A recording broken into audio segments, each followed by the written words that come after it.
Hi everyone, it's Laura and I hope you're all doing really well. Today I thought I'd do, not a tag video as such, but more of a format, a type of video that I have seen going round, which I think is quite interesting, and that's to go through the books that I have read and compare what other people have thought of them who have read them on Goodreads. So I most recently saw this video on Leanne Rose's channel, and I'll link her video in the description box below, and it was her video that gave me this idea, although I have definitely seen other people do this. So what I've done is I've taken the list of all the books that I've read that I've noted on Goodreads and put them in reverse order of average rating, so all the other users on Goodreads. This isn't just my opinion, this is what everyone, as we know, Goodreads is the source of all knowledge in the literary universe, and we'll see whether my opinion on these books aligns with the general populace's opinion. So I'm going to do probably the top 10. So number one, out of all of the books that I've read, apparently, with an average rating of 4.56 on Goodreads, is Natives, Race and Class in the Ruins of Empire by Akala, which I read, or I listened to actually, last year. And that really delights me. I'm very pleased that that's, out of all the books I read, that's the highest rated. I gave it a 5 out of 5 stars, apparently, and it was on my list of best books that I read in 2019 as well. This is part autobiography and part general look at class and race and society in Britain within the historical context of colonialism and the empire, which really most children in Britain don't learn about in school in the way that we should. We learn that it happened, but we don't really understand the huge impact that Britain and its colonial activities had all over the world to so many different people. And this book does come at quite a poignant time, I think, in history, when everyone's learning about how the Windrush generation have been treated by our government.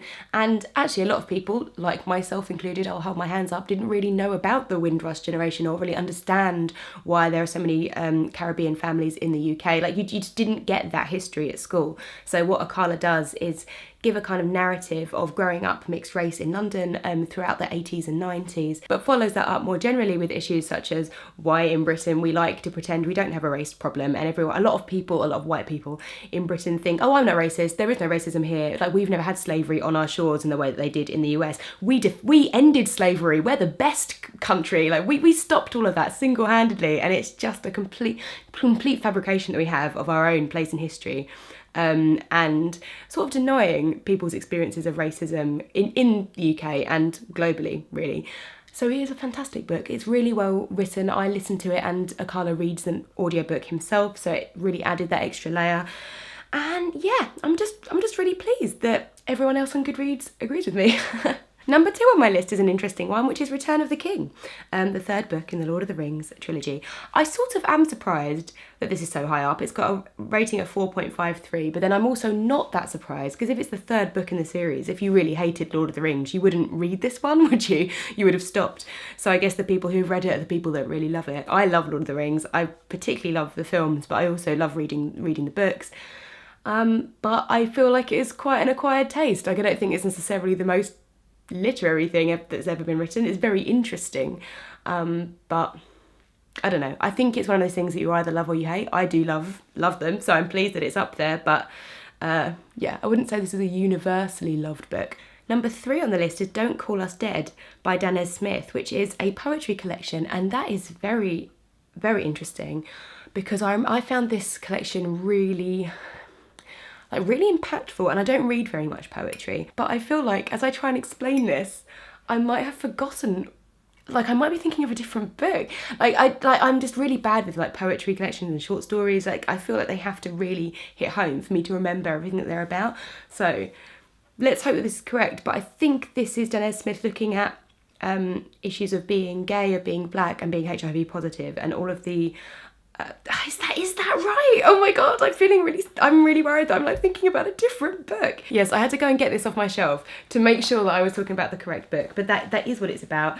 There's some poems in here now that I'm thinking about it, which are really interesting, and it's about all the black boys that kind of get killed on Earth, and like the heaven that they're in. Like, I mean, I'm gonna explain this really badly, but it is very emotionally amazing and articulate, and really angry, actually. There's a lot of anger, there's a lot of pain, but it feels quite cathartic to read through.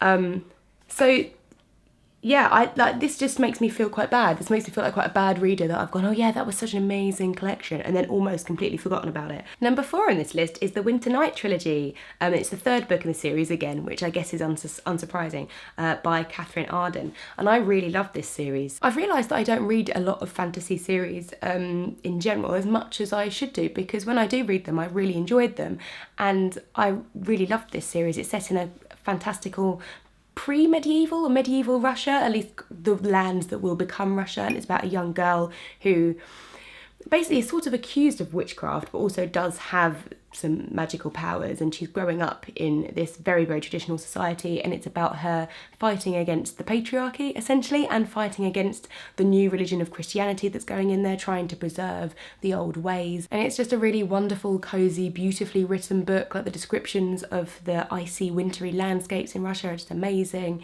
and yeah, I thoroughly enjoyed it. Number 5 on this list of my top average rated books on Goodreads is The Fire Next Time by James Baldwin, which again makes me feel quite bad because I do remember really enjoying these essays, but again, I just feel like I read it quite a long while ago and it's all a bit messed up in my head. The bit that I remember most is him talking about, I think this is his own life, I hope this is his own life and it's not fictionalised, talking about his sort of growing up within the Christian community, I think, and also about him looking at the Nation of Islam, which obviously Malcolm X was very involved in.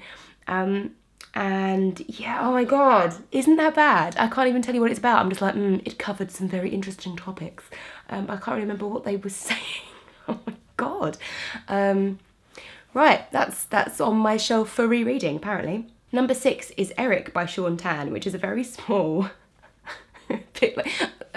graphic novel, picture book, I don't know what you'd call it.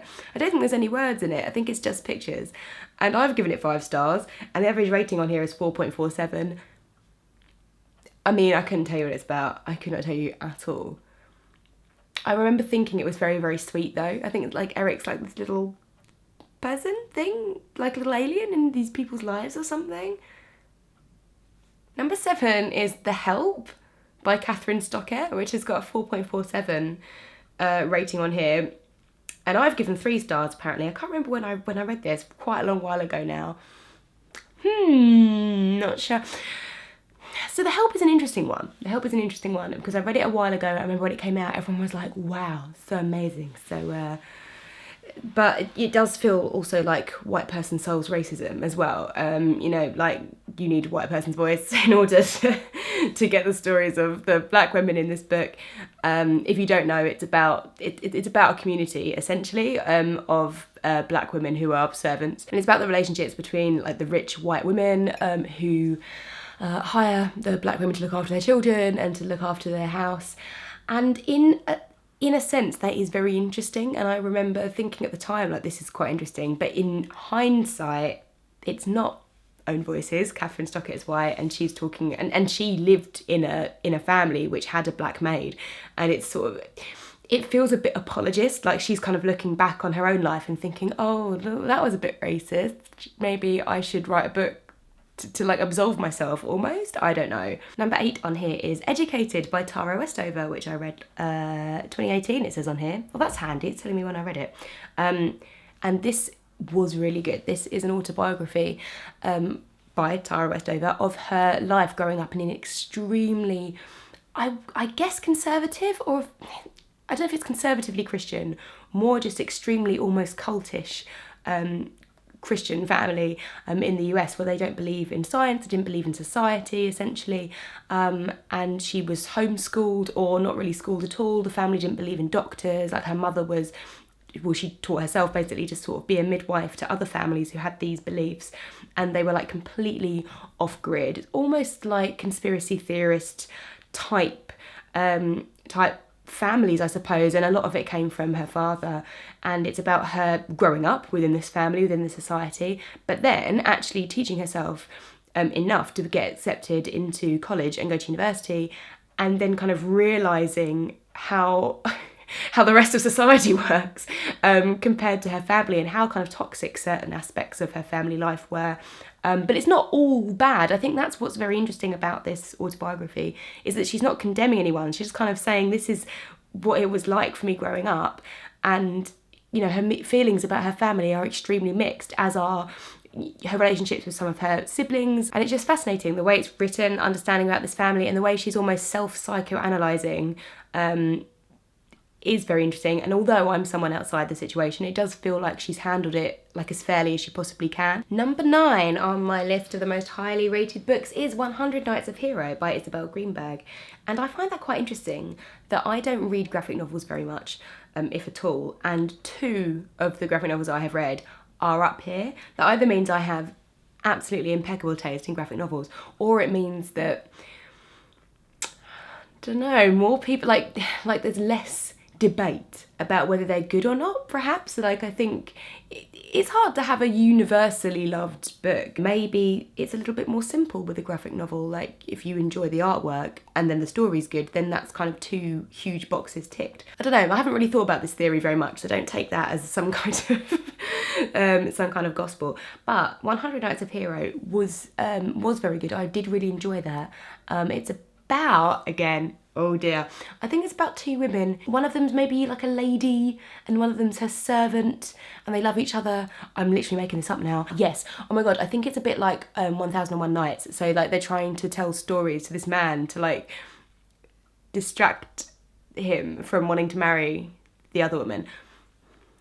Don't pay attention to me, I mean. And finally, number 10 on this list of the most top rated books is We Should All Be Feminists by Chimamanda Ngozi Adichie, which I read in 2015, it says. And that's, again, quite interesting because that's a very, very small pamphlet, and it's actually just a transcript of the TED Talk that Chimamanda Ngozi Adichie did. And again, it feels a little bit like the books that are in this list are the books that have been able to impress the widest audience, and there's not very much to that book. It's one of those books that I always recommend, is if you've never thought about anything about feminism before, never read anything about it, not really sure if you'd like to read that kind of non-fiction, I think it's a really good starting point. But it's not particularly deep. That's not really, I mean, from my perspective, I don't think it's a really life-changing thing to say, oh, men and women are equal, and in society at the moment, like, they don't really have equal lives. Like, it's quite basic, really, to say that, like, from my perspective. So I don't think it's necessarily a shock that lots of people agree. It's one of those things that when you first read it, you're like, oh my god, wow, life-changing, love this book, recommend it to everyone. And then a few years down the line, we're now like nearly 5 years later, I'm a bit like, yeah, that was fine. So that was interesting. Was it? I hope it was interesting. I hope it was interesting to watch. I don't think I would have said any of those books. Actually, I'm actually surprised at all of them. I'm really pleased that Natives is up there. Some of them are ones that I've like completely forgotten about, obviously. But we had a good mix of like non-fiction, graphic novels, poetry, a biography in there. That's quite interesting.